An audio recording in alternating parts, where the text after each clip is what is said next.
BX1+. L'invité de Fabrice Grosfilet. Voilà, notre invité ce midi, c'est Didier Gauzoin, bourgmestre d'Oderghem, en vidéoconférence. Donc depuis Oderghem, bien sûr. Bonjour Didier Gauzoin. Bonjour.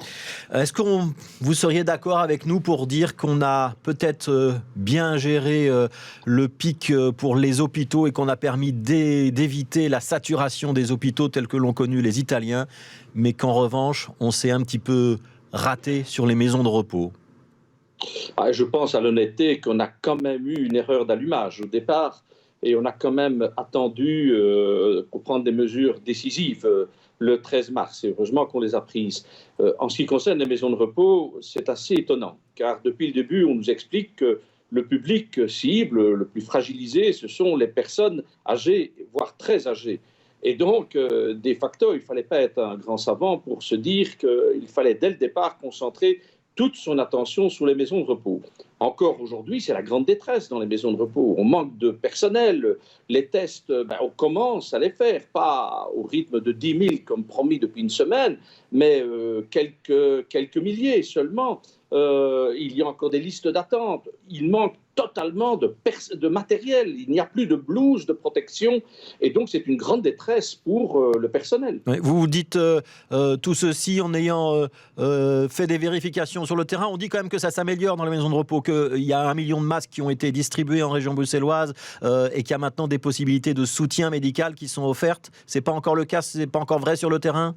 Écoutez, la dernière livraison dans les maisons de repos de ma commune, c'était il y a à peu près 10 jours à raison de 400 masques jetables pour toute une maison de repos. Vous savez, dans une maison de repos, vous avez 40, 50 membres de personnel. Si on suit les consignes, il faut en changer presque 2 fois par jour.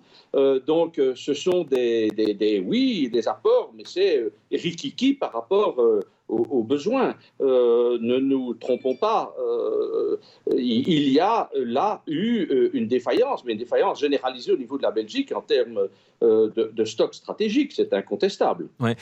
Quand Alain Marron indique qu'il y a une réserve médicale maintenant en région bruxelloise, qui est gérée par Iris Care avec des médecins et des infirmières volontaires, et qu'on peut leur faire appel à eux pour leur soutien, et qu'on peut également faire appel à l'armée pour des tâches logistiques, est-ce que les maisons de repos de votre commune sont au courant? Est-ce qu'elles font appel à cette aide extérieure si c'est nécessaire ou pas encore?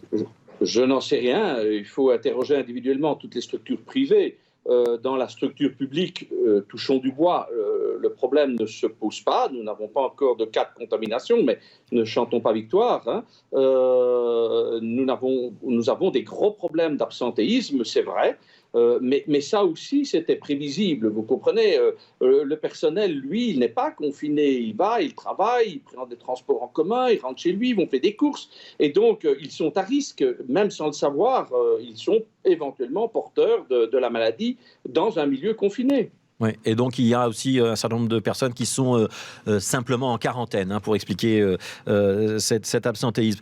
Je reviens sur le 13 mars, vous nous avez dit on a démarré avec retard. Comment est-ce qu'on l'explique, Didier Gauzoin? Parce que peut-être que la santé c'est essentiellement du ressort du fédéral et que les maisons de repos sont essentiellement du ressort des régions et qu'on n'a pas bien communiqué d'un niveau à l'autre. C'est ça qui expliquerait qu'on a un peu négligé la situation dans les maisons de repos?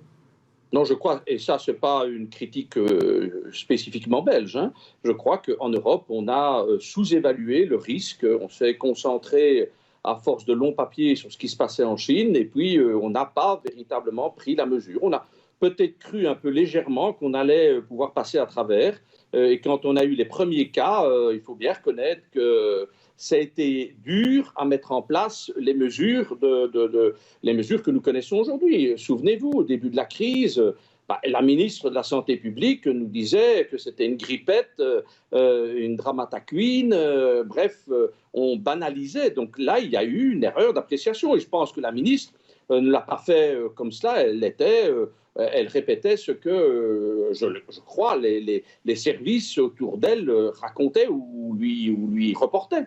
Ouais. Il faudra tirer les leçons de cette crise après. Ça veut dire qu'on va devoir, et au niveau politique et au niveau des experts, se demander ce qui a failli. Ah oui, bien entendu. Évidemment, ce n'est pas le moment parce que et maintenant, on est à l'urgence.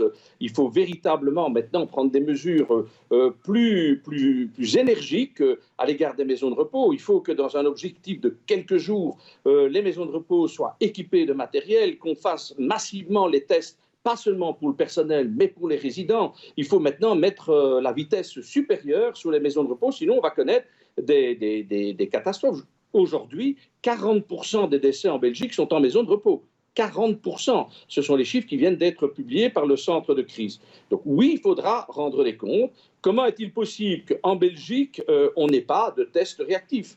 Hier, au JT, on apprend qu'au Grand-Duché du Luxembourg, on a fait plus de tests sur les habitants, le personnel soignant, que sur toute la Belgique. Comment expliquer que dans certains pays, en Allemagne, on le fait massivement, on dispose des tests? Comment expliquer qu'en Autriche, on dispose de masques que l'on met même dans les distributeurs de boissons en rue, alors qu'on ne nous dise pas que le problème est mondial? Il y a eu incontestablement une absence de planification. On n'a pas imaginé qu'un cas d'épidémie pourrait se produire en Belgique. Savez-vous qu'on impose à toutes les communes de prévoir des plans généraux d'urgence? On doit imaginer des cas de grippe H1N1 dans des crèches, dans des écoles, des accidents, des incendies, toutes sortes de catastrophes plausibles. On doit imaginer des plans.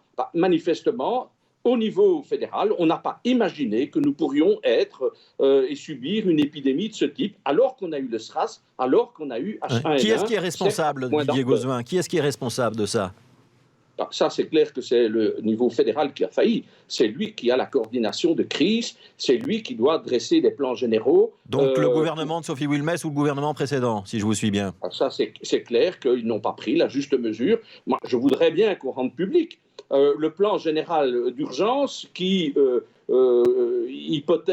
lance l'hypothèse d'une épidémie en Belgique.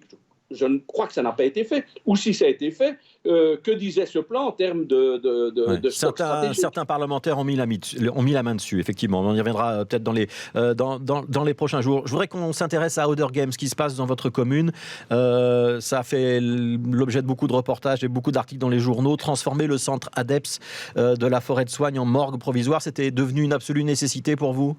Oui, ce n'est pas le centre ADEPS, ce sont donc la chambre froide attenante aux installations d'ORECA du centre ADEPS. Ce n'est pas tout le centre ADEPS, c'est une capacité. Oui, parce que nous recevons des décès des défunts de maisons de repos, de personnes qui parfois n'ont pas de famille. Nous devons rechercher les familles, ça prend 2-3 jours. On ne fait pas de l'inhumation comme aux États-Unis, vous l'avez vu, en faisant des fosses communes à New York. On a l'obligation de voir s'il y a de la famille, les avertir, organiser des funérailles. Ça prend 2-3 jours et nous n'avons plus de capacité d'accueil. La morgue est pleine et donc il fallait trouver une solution la plus digne possible. Ouais. Quand vous dites la morgue est pleine, ça veut quand même bien dire qu'on est dans une situation exceptionnelle, que ceux qui disent qu'on est face à une mortalité classique, là, ceux-là, ils se trompent. Ah oui, écoutez, je reçois encore des mails de gens qui disent « Monsieur le bourgmestre, qu'est-ce que c'est? Enfin, c'est une grippette. » Je n'ai jamais vu la morgue communale déborder. Je n'ai jamais vu que nous étions en difficulté à devoir réquisitionner des espaces pour les défunts. Et donc, oui, je n'ai jamais vu d'ailleurs qu'il y avait autant de décès dans les maisons de repos en même temps. Donc oui, c'est une épidémie qui est plus grave, plus forte que d'autres épidémies. Et oui, les gens ne prennent pas encore la juste mesure du problème. Oui, quand vous avez ce constat de terrain, Didier Gauzuin, est-ce que vous avez le sentiment que les chiffres qu'on donne aujourd'hui reflètent réellement la réalité, ou est-ce qu'ils sont un peu sous-estimés parce qu'on n'arrive peut-être pas encore à dire ce qui est réellement dû au Covid-19 et ce qui peut être une autre cause de mortalité? Écoutez, c'est difficile. Moi, ce que je n'ai pas, évidemment, je ne vais pas me permettre d'être le censeur. Je dis ce que je crois être pour les chiffres, je fais confiance. Ce que je peux vous dire de terrain, c'est qu'une maison de repos a enregistré, par exemple, à Other Games, 4 décès de personnes âgées qui avaient des symptômes grippaux, mais on n'a pas jugé utile de faire des tests pour vérifier si c'était le coronavirus. Donc, on dit qu'ils sont décédés, vu leur âge, d'une grippe qui a mal tourné.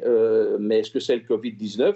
On n'en sait rien. Je crois qu'il faudra voir, on commence à le faire, le surplus, je dirais, de décès la surmortalité. par rapport à la même année. Ouais. Alors, il y a une autre mesure que vous avez prise, c'est une recommandation. La recommandation de porter le masque pour les habitants de votre commune. C'est une recommandation qui n'est pas faite par le Conseil national de sécurité et le Risk Management Group. Est-ce que vous n'allez pas un peu plus vite que la musique en faisant cette recommandation au niveau communal ? Vous savez, on a déjà dit ça beaucoup lorsque d'autres collègues que moi ont dit qu'il fallait peut-être être plus strict sur les retours en vacances d'Italie. On a c'était Olivier Minguin à Woluwe-Saint-Lambert. De Cassandre. Aujourd'hui, tout le monde se tait, on a fermé les écoles. Moi, je vous dis que bientôt, comme en Autriche, comme dans d'autres pays, on va conseiller, pas obliger, on va conseiller au moment de sortir du déconfinement, tout en respectant les règles de distanciation sociale, d'avoir une protection supplémentaire. Ce n'est pas une obligation, c'est une recommandation. Et c'est une recommandation qui vient du professeur Klumeg de l'ULB et qui vient du Collège de médecine générale de Belgique. Donc, c'est quand même pas des rigolos. Ouais. Est-ce que c'est pas compliqué d'avoir une telle recommandation quand on sait que y a une pénurie des masques chirurgicaux et que même si on parle d'autres masques de type masque en tissu, ils sont pas vendus dans les magasins et que les magasins sont fermés. Donc, ça va être compliqué pour un certain nombre de citoyens de les trouver, ces masques. Mais il est évident que ceux qu'on peut trouver par les voies officielles doivent aller prioritairement aux gens de terrain. C'est ce que nous faisons. Évidemment, ceux qui sont en première ligne. Pour les habitants, ça sera la débrouille parce qu'il n'y aura pas de masques. Je ne m'attends pas à avoir des dizaines de millions de masques qui vont arriver en Belgique. Donc oui, il faut se débrouiller. Ceux qui veulent le faire, ils le font. Ceux qui ne veulent pas, ils prennent le risque. C'est leur responsabilité aussi, en sachant qu'ils engagent aussi la responsabilité des autres. Est-ce que c'est aux communes de donner ce genre de consignes, quand même, Didier Gauzoin ? Alors qu'on a un Conseil national de sécurité, qu'on a un Risk Management Group et qu'on a tous dit au début de la crise, il faut qu'il y ait une communication unique pour que les gens comprennent bien ce qui est réellement important et qu'ils aient confiance dans la communication. Écoutez, ce n'est pas aux communes non plus de réquisitionner pour trouver des possibilités pour les défunts. On doit bien le faire, n'est-ce pas ? On voit les habitants qui sont inquiets. On voit des médecins et les plus éminents nous dire que ce n'est pas un luxe inutile. Avoir un masque, eh bien, comme bourgmestre, je le recommande. Ceux qui ne veulent pas, ils ne veulent pas, mais je le recommande. Et je pense, et je suis convaincu que cette recommandation sera bientôt relayée dans les jours qui viennent. Il y a un groupe de travail qui a été mis en place effectivement au fédéral sur cette question-là, avec des experts. Très bien, vous savez, c'est que si on ne fait pas cette recommandation, c'est parce qu'on n'a pas les masques. Alors, on ne les aura pas, ces masques, en masse pour la population, et bien qu'on tente de les faire, selon les consignes d'ailleurs, du SPF Santé publique. C'est eux qui ont publié un modèle de fabrication de masques. Et on rappelle quand même que ce masque, il sert à protéger les autres essentiellement, pas à se protéger soi-même, et que pour se protéger soi-même, c'est bien la distanciation sociale et l'hygiène des mains, le fait de se laver les mains souvent. Et le confinement, bien entendu. Et le confinement qui permettent effectivement de se protéger. Oui. On va marquer une petite pause dans cet entretien, Didier Gauzoin, mais on va vous retrouver juste après le journal pour la suite de cette interview. BX1+. L'invité de Fabrice Grosfilet. Voilà, et on retrouve Didier Gauzoin, donc bourgmestre d'Oderghem et membre du parti Défi. Je voudrais qu'on parle un instant d'économie, de reprise économique, même si ça paraît un petit peu tôt et qu'on n'est pas encore sorti du confinement. Vous avez des craintes sur ce qui va se passer après, Didier Gauzoin ? Écoutez, la crainte, elle est légitime et elle est commune pour tous les pays qui connaissent ce drame. Nous allons subir une récession économique. Il y aura des dégâts importants malgré les primes données par les gouvernements. Certains ne se redresseront pas. Il faudra plusieurs mois, peut-être plus d'une année, pour qu'on retrouve un rythme d'avant-crise. Donc oui, cela va coûter fort cher à l'économie belge, à la société en général. Oui. Dans votre commune, donc, il y a de l'ORECA, il y a des petites entreprises. Il y a déjà des gens qui sont en difficulté, qui viennent taper à la porte du bourgmestre ? Oui, ils sont en difficulté, notamment tout l'ORECA et les commerces non essentiels sont fermés. Donc, pour eux, c'est des difficultés parce que des frais fixes sont là. Et puis, ils ont leur salaire qu'ils n'ont plus. Ils ont bien sûr le droit passerelle. Ils sont inquiets. La prime de 4 000 € de la région bruxelloise, c'est suffisant ou c'est pas suffisant ? Écoutez, si on se met du côté des personnes qui vont subir une perte, ça sera toujours insuffisant. Mais là, il faut être de bon compte. Les pouvoirs publics ne savent pas tout. On va déjà injecter des centaines de milliards dans l'économie. On va devoir faire tout ce qu'il faut faire, mais sachons qu'après, on va se réveiller avec la gueule de bois parce qu'on va avoir un déficit colossal et il faudra bien qu'on remonte la pente. Ouais. On a entendu dans le journal qu'il y avait des problèmes d'absentéisme dans certaines zones de police, en l'occurrence dans la zone midi. comment ça se passe chez vous? Est-ce que les fonctionnaires, et notamment les fonctionnaires de police, sont au poste, ou il y a aussi des problèmes d'absentéisme ou de gens qui sont simplement en quarantaine ou qui sont au bord de l'épuisement? Je crois qu'on a à peu près les trois, hein. On a ceux qui sont en maladie, et peut-être que les médecins aujourd'hui sont plus prudents qu'hier à donner des certificats médicaux, puisque tout ça, pour l'essentiel, se fait par téléphone. Donc, il y a peut-être là-dedans un pourcentage de gens qui jouent avec la crise, mais je pense que pour l'essentiel, il y a effectivement des gens qui ont des problèmes, qui sont en confinement parce que les membres de leur famille connaissent un problème de crise. Et puis, il y a ceux qui travaillent, à qui on donne les protections que l'on a et qui sont de plus en plus inquiets. Ouais. Mais il n'y a pas d'inquiétude sur le maintien du service public et notamment du côté de la zone de police en ce qui vous concerne, hein?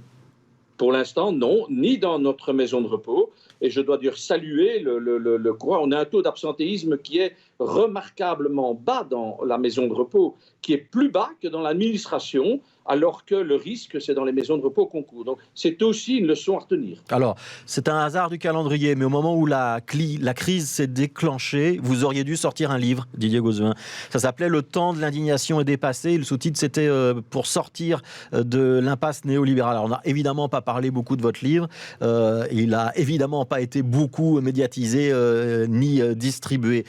Ce qui vient de se passer pendant un mois, ça vous a conforté dans votre analyse ? Bien entendu, ça me conforte. Aujourd'hui, on est d'une société hyper fragilisée. Pourquoi est-ce qu'on est fragilisé? C'est parce que nous avons cherché à économiser au moindre cent, en ce compris sur des produits qui sont stratégiques.